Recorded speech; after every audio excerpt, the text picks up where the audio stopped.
सकाळ सकाळी नवरा बायकोचं भांडण झालं. बायको रागाने म्हणाली, बस खूप सहन केलं, आता 1 मिनिट पण तुमच्यासोबत राहू शकत नाही. नवरा पण रागामध्ये होता. तो म्हणाला, तुला झेलून झेलून खूप वैतागलो. नवरा रागाने ऑफिसला गेला.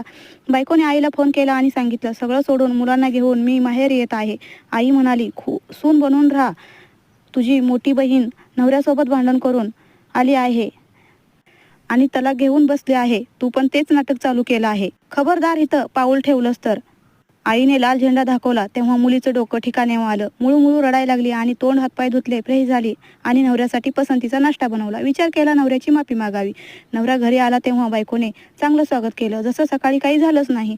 नवरा पण हैराण झाला. जेवण केल्यावर नवरा म्हणाला, कधी कधी मी पण अति बोलतो, तू जीवाला लावून घेऊ नको. माणूस आहे, राग तर येतोच.